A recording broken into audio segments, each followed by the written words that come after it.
depuis plusieurs années, et particulièrement depuis l'annonce de votre candidature, des accusations relatives à vos années de gestion, tant à la BEAC qu'à la BDAC, reviennent comme un leitmotiv.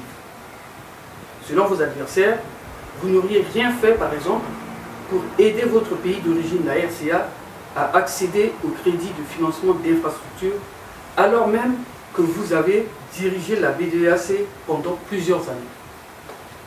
On dit que vous avez plutôt ordonné des placements illégaux, d'une part dans le réseau bancaire du groupe Futso, et d'autre part chez Madoff, moyennant des commissions.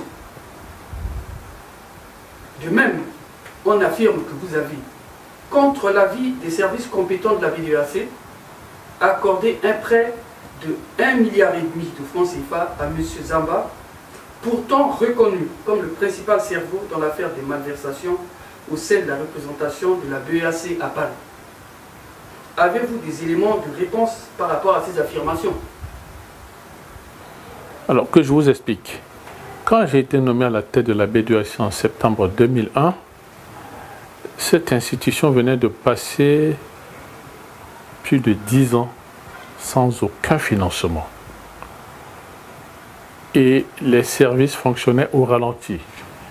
Plus de la moitié du personnel avait été licencié et les services se contentaient de gérer les quelques remboursements que certains clients faisaient.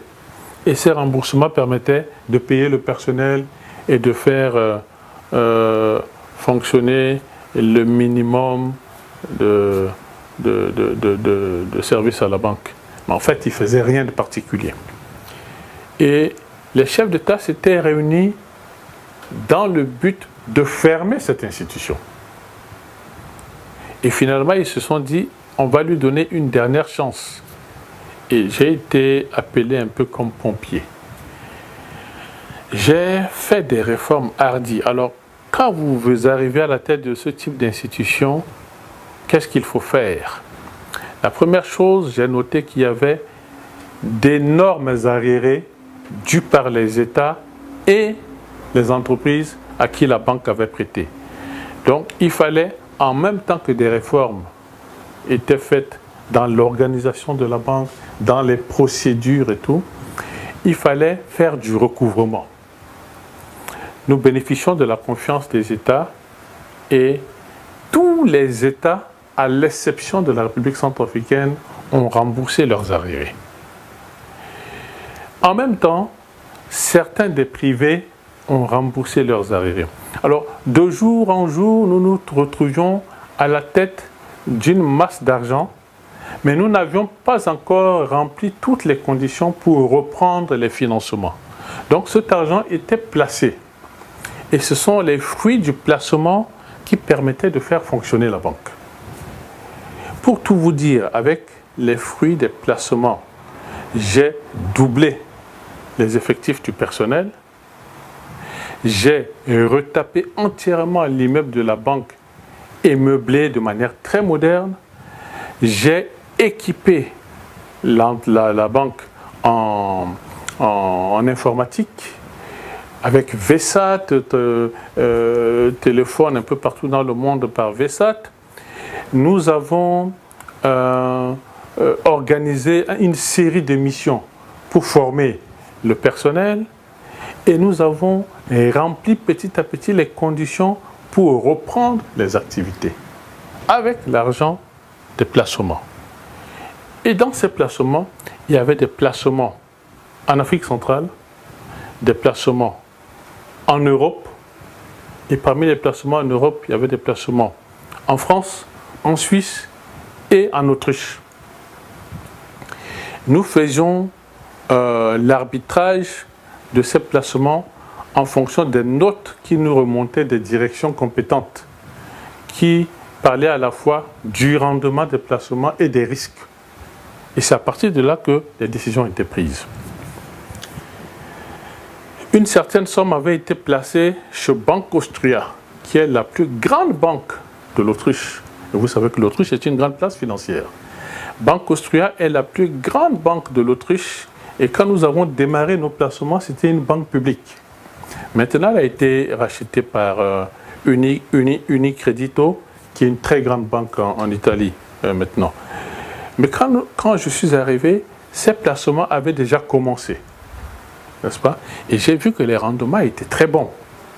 Et quand vous lisez les documents de ce placement, c'était sécurisé.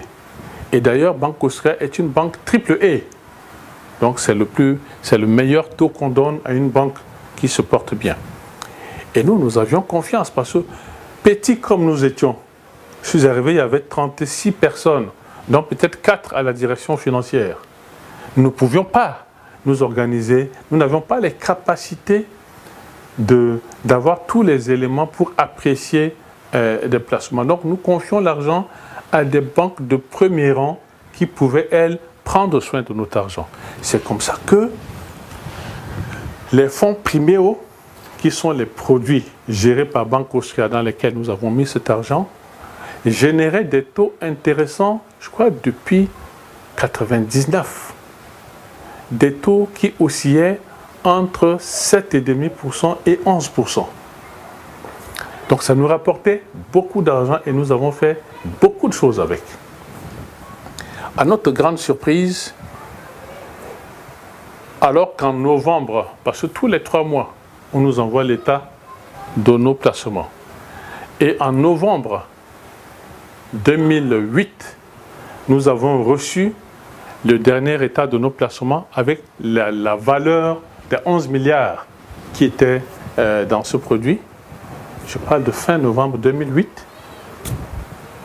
Et le 15 décembre 2008, on nous écrit pour nous dire « Ah, finalement, vos placements là, on ne connaît plus la valeur parce qu'ils ont été réinvestis dans un fonds de Bernard Madoff. » Bernard Madoff, personne d'entre nous ne le connaissait. Personne d'entre nous ne connaissait ni Bernard Madoff, ni son existence, ni le fait qu'il ait des fonds. Nous connaissions Banque Austria avec un fonds qui s'appelle les fonds Primeo, qui était géré par Banque Austria. Et nous avons investi dans ces fonds.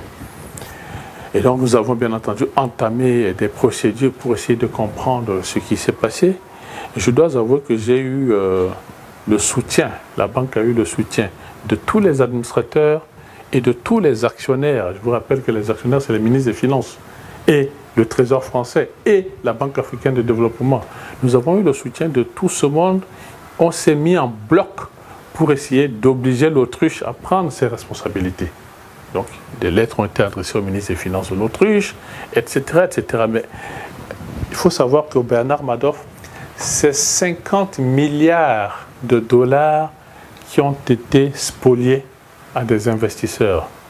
C'est 25 000 milliards de francs CFA qui ont été spoliés à des investisseurs. C'est les plus grandes banques du monde qui détiennent une salle de marché avec les meilleurs agents formés, qui détiennent des groupes de juristes de renom, qui se sont fait avoir par la fraude Madoff. Personne n'a vu venir. Et vous pensez qu'une petite B2AC qui a juste viré de l'argent en Autriche pour être gérée par une grande banque devait être plus vigilante que ces grandes banques-là?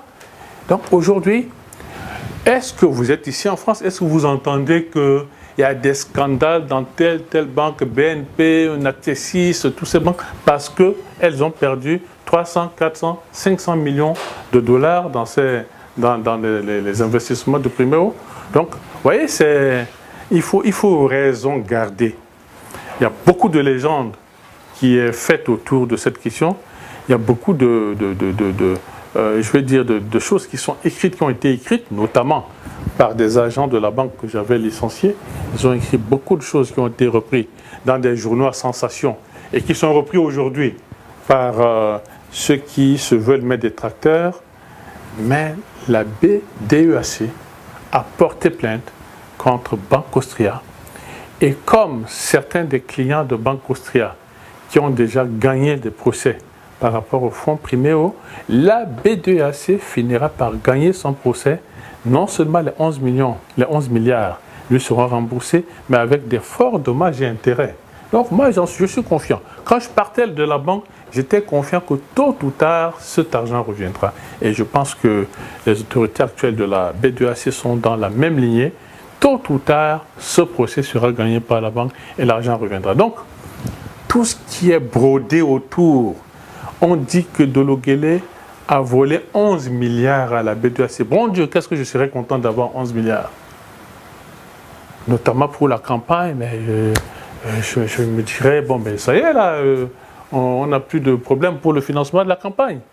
Mais vous pensez sérieusement que quelqu'un peut aller prendre 11 milliards dans une institution et puis l'institution lui dit ciao, lui paye tous ses droits et lui dit, bon, vas-y, c'est bien, non seulement pars avec tes droits, mais pars aussi avec les 11 milliards. Soyons sérieux. Donc, quand je pense qu'il y a un problème de culture, non seulement les gens ne veulent pas lire, il suffit d'aller sur Google pour lire des choses sur Bernard Madoff. Vous de raconter tout ce qui est raconté et que j'entends. Même chose pour les banques du groupe Fotso. Nous avons eu quelques placements dans des banques du groupe Fotso, comme dans d'autres groupes. Toujours dans la procédure que je vous ai expliquée, c'est-à-dire arbitrage entre le taux qui était offert et le risque qu'on prenait. Certaines banques, pourquoi on ne cite pas toutes les autres banques? Pourquoi on ne cite que ces banques-là? Est-ce que ces placements ont mal tourné? Tous ces placements ont été remboursés. C'est l'essentiel. Donc voilà ce que je peux dire concernant ces placements de ma dernière vie professionnelle de banquier. Alors, quand je quittais la B2AC, quel type de banque j'ai laissé? Le personnel, les effectifs ont été multipliés par 2. Le portefeuille, donc les crédits qui ont été accordés, ont été multipliés par 3. Le capital social a été multiplié par 5. Quand je suis arrivé, le capital était aux environs de 57 milliards. Quand je suis parti, c'était à 250 milliards. Le personnel a été formé et j'ai même pu dégoter auprès des institutions un budget de 17 millions de dollars pour moderniser la banque. Et cette banque a gagné en visibilité, donc reconnue au niveau de l'Afrique comme étant l'institution de l'Afrique centrale qui s'occupe des financements. Je suis sûr qu'il y a 10 ans, personne ne connaissait, pas grand monde ne connaissait la B2AC. Aujourd'hui, tout le monde parle de la B2AC. Je pense que nous avons quand même, même s'il y a eu cette malheureuse affaire de placement Banque Austria, nous avons fait un travail appréciable.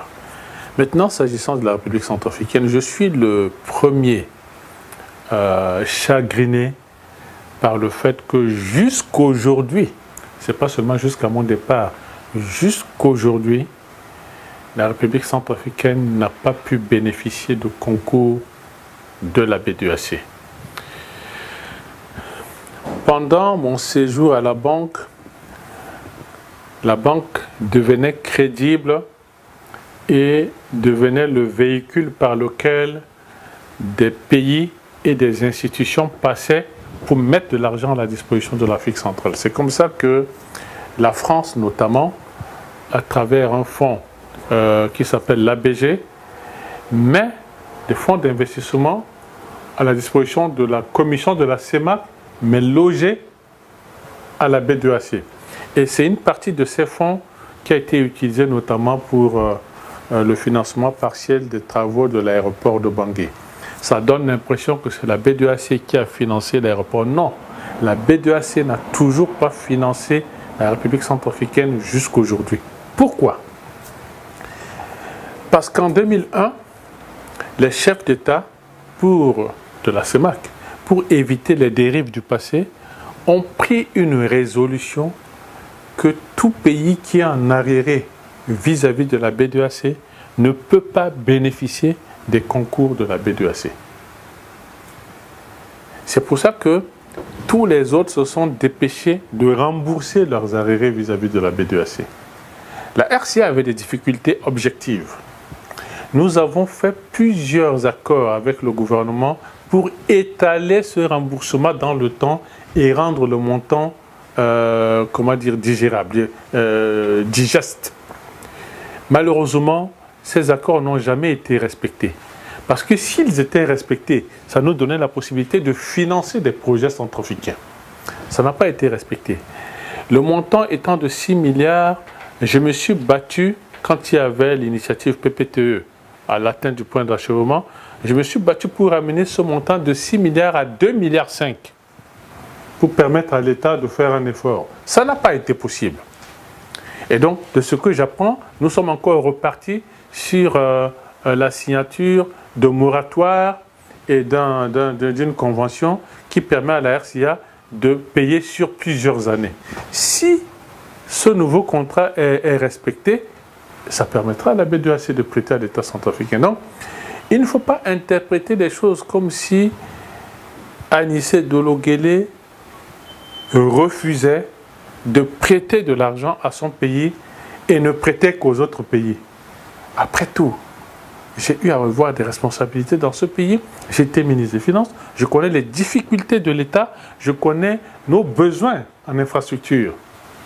Vous pensez que volontairement, comme ça, je vais refuser de prêter de l'argent à mon propre pays? Les difficultés sont là, elles n'ont pas changé. Tant que cet argent est dû et qu'une solution définitive n'aura pas été trouvée, ou bien tant que les chefs d'État ne seront pas revenus sur leurs règles, eh bien, ça sera toujours le cas. Il faudrait que la RCA rembourse ses arriérés avant de bénéficier de nouveaux concours. C'est pour ça que nous avons mis l'accent sur le secteur privé. Nous avons financé un certain nombre de crédits. Nous aurons pu en financer beaucoup d'autres si les clients suivaient un peu les... Parce que nous avons des règles qu'il faut respecter. Et certaines de ces règles n'ont pas été respectées et n'ont pas permis que les crédits soient accordés. Mais vous vous souviendrez de Télécel, vous vous souviendrez de Neotech, et vous vous souviendrez il y a eu des crédits de moindre importance qui ont été faits à des opérateurs privés. Je souhaite, parce que le développement passe beaucoup par le privé, je souhaite qu'il y ait le maximum d'opérateurs privés qui présentent des dossiers à la B2AC pour être financés. Ça permettra de bénéficier des concours de cette institution dont les coûts de crédit sont quand même plus bas que les banques commerciales. Alors vous me demandez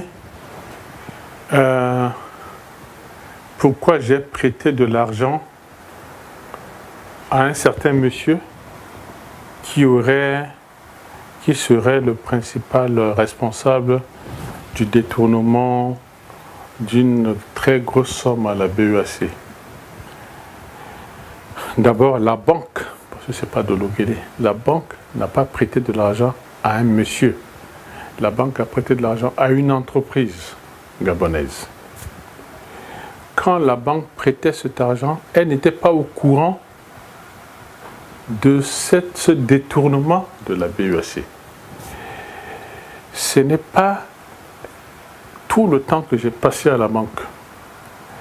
Je ne regardais pas le montage des dossiers. Il y a des services qui s'occupent du montage des dossiers. Il y a les services de portefeuille, services des risques, services financiers, services juridiques et même l'audit interne. Donc c'est un ensemble de services qui montent ensemble les dossiers de prêt. Chacun a son rôle. Après, ça finit par une série de réunions techniques pour valider le projet. Et ça en fait que le président doit avoir un œil sur le dossier qui a été monté pour juger s'il peut être présenté au conseil d'administration ou pas. Parce que c'est le conseil d'administration seul qui décide des prêts aux entreprises et quelquefois aux individus quand des individus demandent un concours à la B2AC. Dans ce dossier, ce monsieur était actionnaire d'une entreprise comme d'autres personnes. Sur les actionnaires, il y en avait 2 à la BEAC. Au conseil d'administration, il y avait le représentant du gouverneur de la BEAC et il y avait un censeur de la BEAC qui était à la fois membre du comité d'audit de la BEAC. Donc, c'est des personnes qui connaissaient bien leurs agents. Au moment où cette décision était prise, personne ne connaissait rien de ce détournement à la BEAC. Et donc, eux ont estimé que c'était possible d'accepter qu'un crédit soit fait à une entreprise dans laquelle leurs agents étaient actionnaires. Qu'est-ce que nous autres, à la BEAC, on pouvait faire d'autre? Le dossier était un bon dossier. Les exigences qui avaient été demandées ont été fournies. Le conseil d'administration, sur la base de tout ça, a pris la décision d'accorder le dossier, mais le crédit. La banque a accordé le crédit. Maintenant, après qu'on découvre que ça a été un voyou, après c'est Dolo Guélé qui a fait le crédit à M. Nzamba, enfin, contre le gré de ses agents en plus, ça se saurait. Donc, là, les dossiers de la BEAC sont là, ils sont consultables. D'ailleurs, il y a eu un audit de la BEAC sur ce dossier. Ils sont consultables et il faut ceux qui s'intéressent à ça, donc à se les faire communiquer pour qu'il n'y ait pas de... Alors, on dit, voilà, les placements, c'est contre commission, telle chose. On ne voit que le mal partout. Si je voulais que ce soit, excusez-moi le terme, un bordel, je n'allais pas prendre le temps et je ne me serais pas donné autant d'énergie pour avoir des textes bien réglementés, avoir de tels services de contrôle, avoir un traitement strict des dossiers. J'aurais laissé ça dans l'état dans lequel j'ai trouvé, et puis ça permettait, comme vous dites, de prendre des commissions surtout. Donc ça encore, c'est un fantasme qui malheureusement est assez éloigné de la réalité.